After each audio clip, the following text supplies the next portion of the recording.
You're listening to episode 64 of the Sustainable Parenting Podcast with me, Flora McCormick, parenting coach and licensed therapist, parenting expert of over 15 years. And I am really excited to be here with you today. We're going to be talking about what to do when we mess up with our kids. And I hear this a lot in my parent coaching work, and I've experienced it as a mom of two kids. I mean, you get in situations where you end up yelling, say things or do things that you're like, this was so not what I meant to do, but somehow things escalated, and I hate where it ended up. I am feeling a ton of regret, and I don't know what to do. I don't want to do the wrong thing. And so what can I do in those moments that's truly effective for the future relationship and better behavior and teamwork in our family? Hello and welcome to the Sustainable Parenting Podcast. Let me tell you, friend, this place is different. We fill that gap between gentle parenting and harsh discipline that's really missing to parent with kindness and firmness at the same time, and give you the exact steps to be able to parent in ways that are more realistic and effective, and for that reason, finally feel sustainable. Welcome.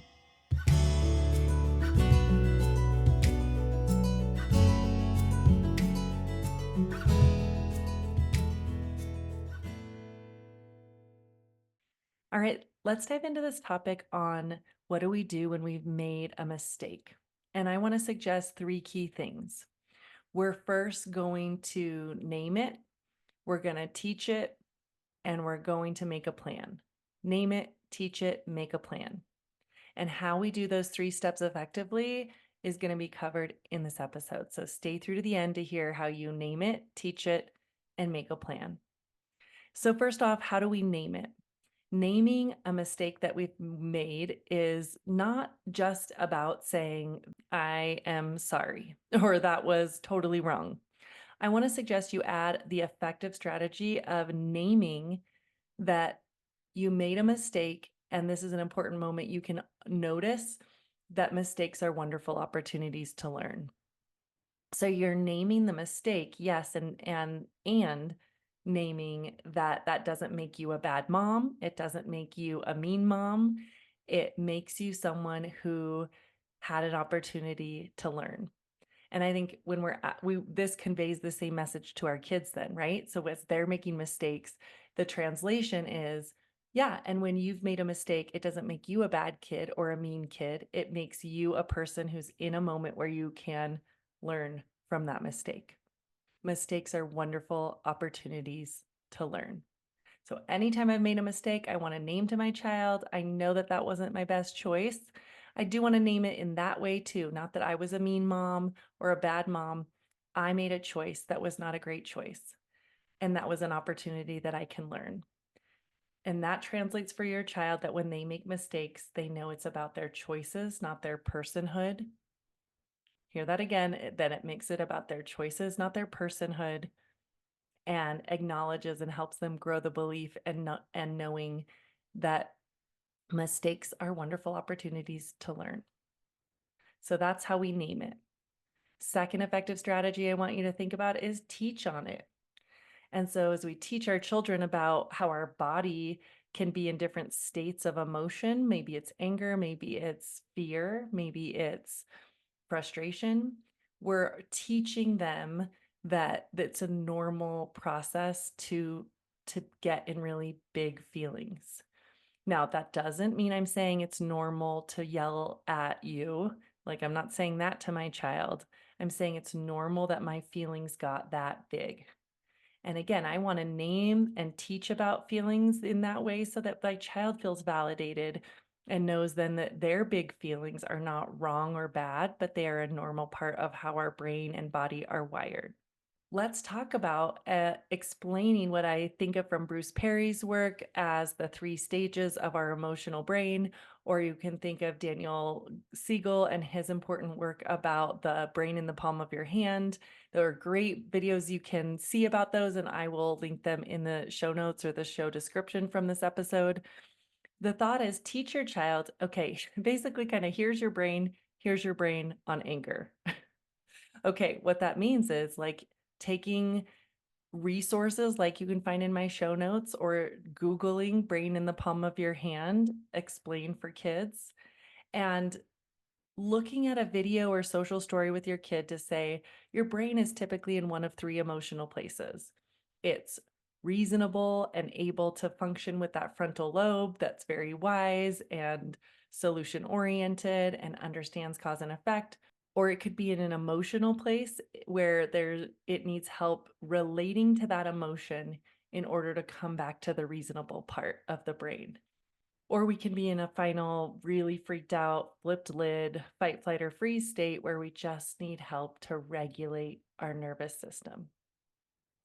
I think of an amazing client who I'm going to name Tara, who said to me that with her 8-year-old daughter, she was regularly having these giant explosions and screaming fights with each other and just so much tension in the home.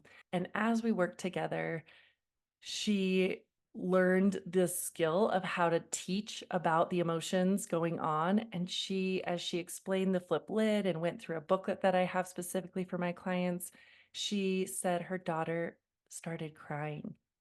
She said, do you mean I'm not a bad girl? And it was like the mom's heart just broke. She had no idea that her daughter had never previously understood how normal these big feelings were. So it was such a beautiful opportunity. And I'm so proud of Tara. She's gotten to this place now where they're having really positive interactions, so much fewer blowups. And when they happen, they end sooner. And she's like, I feel closer to my daughter than ever. And I just can't believe the progress we've made. And a big piece of that all came from this bit of how she started approaching emotions differently with her daughter. So name it, name it as a wonderful opportunity to learn. And secondly, teach on it. Help your child understand how big feelings affect their brain and body. And then third, make a plan. So then you're going to say, all feelings are allowed, but of course, certain actions must be limited. And so I'm going to admit to my child that I've got a plan. I'm not just going to say, I'm sorry. I'm going to say, I know that was an opportunity to learn and that, this is going on for my brain. So I'm going to make a different plan for next time. And in different moments, that sounded differently. At times it was, I realized that I got to the end of my rope because I repeated myself 17 times. And you know what? Next time I'm going to be more clear that if I ask you once and then the second time, I'm going to just say, if the shoes aren't on, then we aren't going to be able to take a toy with us in the car. And if the shoes are on, then we will. Or I'm just going to be more clear that if we're not in bed, we're down to one book to read because we've ran out of time if we're horsing around. And if we've gotten in bed on time, we'll have time for 2 books. So let me be clear to you that I'm going to do that so that I don't get to the end of my rope and lose it. This is a principle I always talk to parents about. If you find yourself getting to the end of your rope, shorten your rope. But more on that as we would work together. I can explain more what that means. So back to then explaining my plan to my child. If I have messed up, I'm going to come up with some way to say, I'm going to make a plan for the next time I'm feeling something or wanting something to happen. I'm going to act in this different way. Maybe I'm going to walk away the next time I feel like I'm about to yell. Maybe I'm going to be clear about that. Let me just say, if I'm just at the end of my rope, I'm going to walk away. And I want you to know I still love you. I love you. And that's what I need to do so I don't end up yelling or doing something I regret. Okay, so the 3 key steps if you've made a mistake with your child that I find are just so rejuvenating and restorative to the relationship and also teach so many amazing skills to your children are to name it as a mistake that's a wonderful opportunity to learn, to be able to then teach about it, teach about that feeling and about what anger is in the body and brain, and third, make a plan. Giving your child an example about how you can always make a different plan for how you're going to try to manage your feelings or actions in a future moment that's similar. And if you would like more support on how to specifically do this with your unique family, your unique child, always know you can reach out. I have a free clarity call link in the show description, and I'd love to connect with you to be one of our 200 families that are served this year. Talk soon.